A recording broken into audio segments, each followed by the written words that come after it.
అధికారులు మొత్తము ఉక్కిరి బిక్కిరై వాళ్ళ దగ్గర సమాధానం లేకుండా ఉండే పరిస్థితి ఉండే.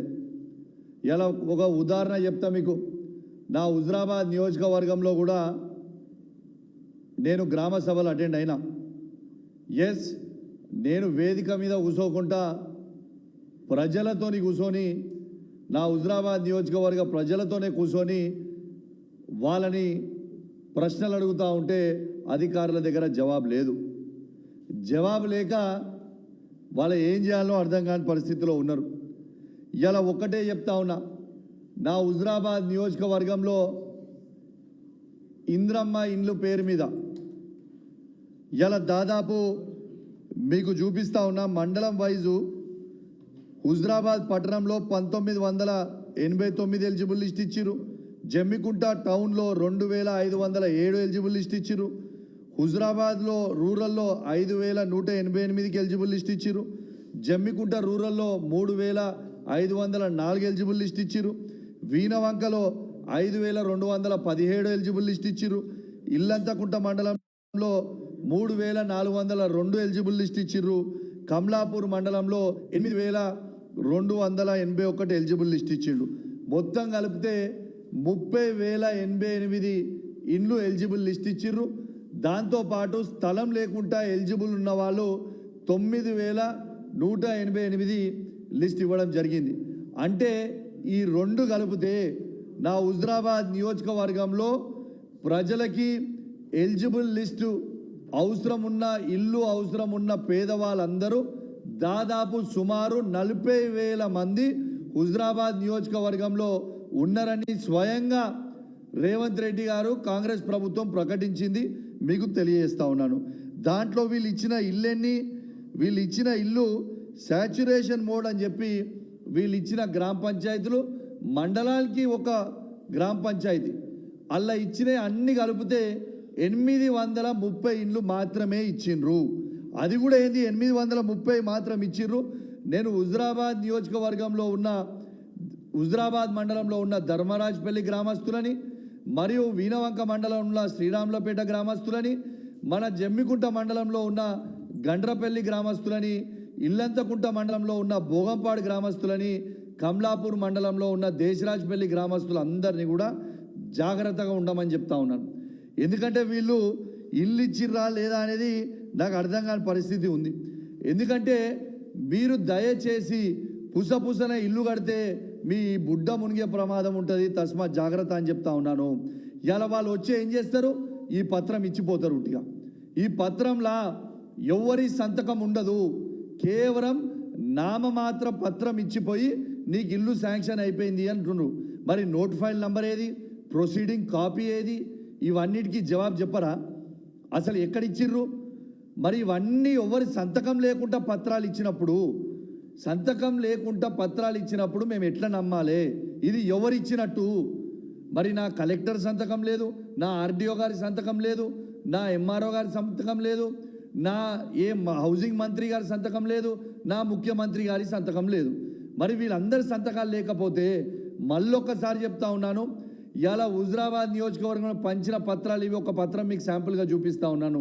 దీని మీద ముఖ్యమంత్రి రేవంత్ రెడ్డి గారి సంతకం లేదు, దీని మీద ఉప ముఖ్యమంత్రి బట్టి విక్రమార్క గారి సంతకం లేదు, దీని మీద హౌసింగ్ మినిస్టర్ అయిన పొంగులేటి శ్రీనివాసరెడ్డి గారి సంతకం లేదు, జిల్లా కలెక్టర్ గారి సంతకం లేదు, ఆర్డీఓ గారి సంతకం లేదు, ఎంఆర్ఓ గారి సంతకం లేదు.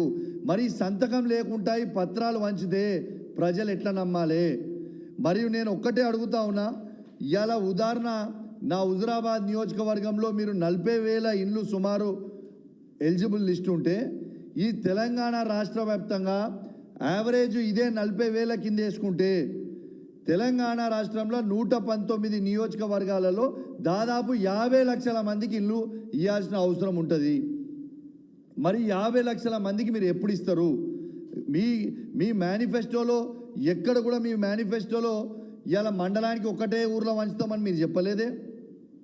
నా నియోజకవర్గంలో 106 గ్రామ పంచాయతీలు 60 వార్డులు ఉంటే మీరు పంచింది ఎన్ని ఊర్లలో? 5 ఊర్లలో వంచారు. అంటే ఇంకా 101 గ్రామ పంచాయతీలలో ఎప్పుడు వంచుతారు? 60 వార్డులలో ఎప్పుడు వంచుతారు? దీనికి ప్రజలకి మీరు జవాబు చెప్పాల్సిన అవసరం ఉన్నది. నేను దయచేసి ఒకటే కోరుతా ఉన్నా, ప్రత్యేకంగా నా హుజరాబాద్ నియోజకవర్గంతో పాటు యావత్ తెలంగాణలో ఉన్న ప్రతి గ్రామ పంచాయతీలో ఎక్కడైతే వీళ్ళు ప్రొసీడింగ్ కాపీలు ఇచ్చినామని చెప్పి అబద్ధం ఆడుతున్నారో, కేవలం పబ్లిక్ని ప్రజలని ఇలా మభ్యపెట్టే ప్రయత్నం చేస్తున్నారో, ఇలా మభ్యపెట్టి ఇలా ఆగమాగం చేసే ప్రయత్నం చేస్తూ ఉన్నారు. ఖచ్చితంగా మీ అందరు కూడా దీన్ని గమనించుకోవాలి. ఎవ్వరు కూడా ఈ పత్రం చూసి మాత్రం తెలంగాణ మొత్తం చెప్తున్న నా హుజరాబాద్ నియోజకవర్గంతో పాటు ఎవ్వరు కూడా ఈ పత్రం చూసి మాత్రం నమ్మి ఇల్లు కట్టకురి. ఇల్లు కడితే మాత్రం మీ బుడ్డ మునుగుడు ఖాయం. ఇది మాత్రం గుర్తుపెట్టుకోరని చెప్పి ఈ సందర్భంగా మీ అందరు కూడా తెలియజేస్తా ఉన్నాను. అదేవిధంగా చూపించడం జరుగుతుంది. అదేవిధంగా ఇంకొకటి చెప్పిండు. ఏమని చెప్పిండు? అది ఏదే కాపీ ఇంతకుముందు వచ్చింది. ఇలా అదేవిధంగా వీళ్ళు ఏమని చెప్పారు? ఇలా ఆత్మీయ భరోసాలో స్థలం లేని ప్రతి ఒక్కరికి మేము ఆత్మీయ భరోసా కింద 12,000 రూపాయలు మేము ఇస్తాము అని రేవంత్ రెడ్డి గారు ఎన్నికల సమయంలో చెప్పిండ్రు. మరి నా హుజరాబాద్ నియోజకవర్గంలో అధికారికంగా 9,188 మందికి వీళ్ళకి స్థలము లేదు అని మీరే చెప్పినప్పుడు మరియు వీళ్ళకి ఎందుకు మీరు ఆత్మీయ భరోసా మొత్తం ఇస్తలేరు? మరి నా హుజరాబాద్ నియోజకవర్గంలో కేవలం 4,597 మందికి మాత్రమే మీరు ఇచ్చిండ్రు. మరి తతిమ ఉన్నోళ్ళందరికీ కూడా మీరు ఎందుకు ఇయ్యలేదు? స్వయంగా స్థలం లేదు అని మీరే ప్రకటించి మరి ఆత్మీయ భరోసా వాళ్ళకి ఎందుకు ఇయ్యలేదు అనేది కూడా జవాబు చెప్పాలన్నా వద్దా మీరు? ఇది ఎంతవరకు కరెక్టు? మీరు దీనికి ఖచ్చితంగా జవాబు చెప్పాల్సిన అవసరం ఇవాళ ఈ రేవంత్ రెడ్డి గారికి, కాంగ్రెస్ ప్రభుత్వానికి ఖచ్చితంగా ఉంది. ఆత్మీయ భరోసా కూడా అందరికి ఇవ్వాలని నేను విజ్ఞప్తి చేస్తూ ఉన్నాను. దీంతో పాటు కొండందవి ఎలుకను పట్టినట్టు రేవంత్ రెడ్డి గారి ప్రభుత్వం వివరిస్తూ ఉంది. ఇవాళ రైతు భరోసా ఫర్ ఎగ్జాంపుల్ చెప్తున్నా, నా హుజరాబాద్ కాన్స్టిట్యున్సీలో మేము అధికారంలో ఉన్నప్పుడు, కేసీఆర్ గారు అధికారంలో ఉన్నప్పుడు, కేసీఆర్ గారి నాయకత్వంలో మేము పంచినది ఎంత? 1,18,216 ఎకరాలు నా హుజరాబాద్ నియోజకవర్గంలో. వీళ్ళేమో మొత్తం ఎంక్వైరీ చేసి ఇప్పుడు వీళ్ళు వంచేది ఎంత అంటే 1,17,630 ఎకరాలు. అంటే వీళ్ళు తీసింది ఎన్ని ఎకరాలు అంటే కేవలం 586 ఎకరాలు మాత్రమే తీసిండ్రు. రాష్ట్ర వ్యాప్తంగా మీరు చూస్తే ఇది అధికారికంగా ఇచ్చిన రిపోర్ట్. ఇది నేను ఉట్టి కూడా చెప్తలేను, గాలి మాటలు మాట్లాడతలేను. ఇది అధికారికంగా ఇచ్చిన రిపోర్టే తీసుకొని మీ అందరు కూడా చెప్తా ఉన్నాను. ఇలా రాష్ట్ర వ్యాప్తంగా కేసీఆర్ గారి నాయకత్వంలో 1,52,00,000 ఎకరాలకి మేము వేస్తే ఇవాళ 1,50,00,000 ఎకరాలకి మరి రేవంత్ రెడ్డి గారు కూడా వేస్తూ ఉన్నారు అని చెప్పి ప్రకటించారు. ఇవాళ సాక్షిలో నేను చూసిన. మరి 1,50,00,000 ఎకరాలకు మీరు ఇస్తే కొండందవి ఎలుకలు పట్టినట్టు తుగ్లక్ లెక్క రేవంత్ రెడ్డి గారు చేసింది నిజమా కాదా? అంటే కేవలం 1.38% మాత్రమే తగ్గించే ప్రయత్నం చేసిండు. అసెంబ్లీలో ఏం అబద్ధాలు ఆడినావు? ఇలా కేసీఆర్ గారి ప్రభుత్వం 22,000 కోట్ల రూపాయలని వృధా చేసింది అని అసెంబ్లీ సాక్షిగా తెలంగాణ రైతాంగం మొత్తం కూడా వినేటట్టు నువ్వు మాట్లాడినావు. మరి ఇవాళ ఏం జవాబు చెప్తావు? నీ 2 లక్షల ఎకరాలు ఇలా తీసేస్తే హార్డ్లీ 200 కోట్ల రూపాయలు కావు, 2,000 కోట్ల రూపాయలు కావచ్చు. Sorry, subject to correction. అంటే 2,000 కోట్లు ఎక్కడ? ఇవాళ ఆ 2,000 కోట్లు కూడా ఖచ్చితంగా అవి కూడా రైతులే. నువ్వు లంగదందా చేసి అన్ని అబద్ధాలు పెట్టి చెప్తా ఉన్నావు. కానీ మరి నీ 22,000 కోట్లు అని చెప్పినావు. మరి 22,000 కోట్లు ఎక్కడ చేసిండు రేవంత్ రెడ్డి గారు? మీరు ఒక్కటి గుర్తుపెట్టుకోండి, కేసీఆర్ గారు మీలక్క తుగ్లక్ పనులు చేయడు. కేసీఆర్ గారు ఏ పని చేసినా పగడబందీ చేస్తారు. ఇలా కేసీఆర్ గారు ఒక్కసారి కూడా ఏ రైతుని కూడా రైతు భరోసా కోసం వచ్చి ఇలా అప్లికేషన్లు పెట్టుకొని ఒక్కసారి కూడా చెప్పలేదు. ఇలా ఆఫీసులో చుట్టూ ఏ ఒక్కనాడు కూడా కేసీఆర్ గారు ఒక్క రైతుని కూడా ఆఫీసులో చుట్టూ తిప్పలేదు. హైదరాబాద్లో సెక్రటేరియట్లో కేసీఆర్ గారు బటన్ ఒత్తితే ఇలా టింగ్ టింగ్ టింగ్ టింగ్ అని కేసీఆర్ గారి నాయకత్వంలో రైతు బంధు ఆ రోజు రైతుల అకౌంట్లలో పడ్డాయి. నీలక్క రేవంత్ రెడ్డి గారు తుగ్లక్ పాలన ఏనాడు కేసీఆర్ గారు చేయలేదు. నువ్వు పెద్ద జోకర్ వైపోయినావు, ఒక తుగ్లక్ వైపోయినావు. ఖచ్చితంగా తెలంగాణ రైతాంగం మొత్తం కూడా నిన్ను చూస్తూ ఉంది, నవ్వుతూ ఉన్నారు నిన్ను చూసి.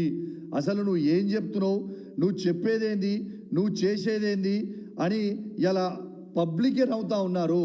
ఇలా స్వయంగా మీరు చూడొచ్చు, ఇలా రైతు బంధుని 15,000 రూపాయలు రైతు బంధు వేస్తామని చెప్పింది ఇదే రేవంత్ రెడ్డి గారి మేనిఫెస్టోలో పెట్టలేదా? ఇలా భూమి లేని ప్రతి రైతు కూలికి 12,000 రూపాయలు ఇస్తామని చెప్పింది నీ మేనిఫెస్టోలో పెట్టలేదా? మరి భూమి లేని యావరేజ్గా ఇదే 10,000 లెక్క తీసుకుంటే ఇంటూ 119 వేయండి. వాళ్ళందరికీ ఎందుకు వేస్తలేవు? మరి వాళ్ళకి ఎందుకు వేస్తలేవో జవాబు చెప్పాలి కదా. రేవంత్ రెడ్డి గారు, మీరు బాగా అతి తెలివి అనుకుంటున్నారు. బాగా తెలివి ఉన్నది మాకు, మేము ఏం చెప్పినా నడుస్తుందని అనుకుంటున్నాం.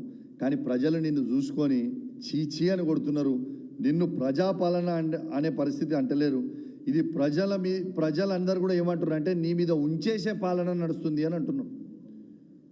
ఇలా నీకే సిగ్గుండాలి. ఇప్పటికే ఇజ్జత్ మానం మొత్తం తీసుకున్నావు.